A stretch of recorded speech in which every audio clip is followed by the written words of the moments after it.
میں ایک بات بتا دوں، 9 نمبر کا جو ہے نا تھوڑا سا ٹائم اب جی. ڈیفیکلٹ آنے والا ہے، کیونکہ سال اب آ رہا ہے ٹورڈز دا یعنی کہ اینڈ.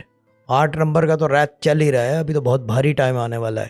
اور لیکن 9 نمبر کا جو ہے یہ سمجھ لو کہ اب بھاری ٹائم شروع ہوگا، کیونکہ یہ اب چڑھے گا، 9 نمبر کا ٹیک اوور کرے گا.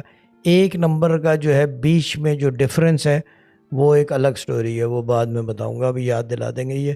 لیکن 9 نمبر کا تھوڑا سا بھاری ٹائم آنے والا ہے، لیکن یہ بھاری ٹائم زیادہ نہیں رہے گا. اگر چھوٹا سفر کر لینا، یہ ادھر سے ادھر ادھر سے ادھر کہیں کسی کے گھر چلی جائیں، ایک رات رکیں واپس آ جائیں، ٹائم شفٹ آ جائے گا تو پھر عروج کی طرف چلا جائے گا.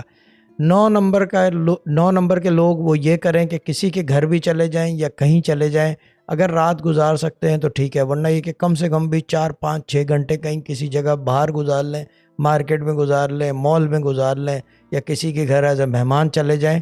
تو پھر مزید جو ہے یہ جو بھاری ٹائم ہے یہ فوراً چینج ہوگا ایک دم. As you reach back to your own house, جیسے ہی آپ اپنے گھر واپس پہنچیں گے تو پھر جو ہے آپ کا ٹائم چینج ہو جائے گا، پھر یہ عروج کی طرف چڑھنا شروع ہو جائے گا، جو علمی اعتبار سے اس وقت نظر آ رہا ہے. I could be wrong, but most of the time I'm never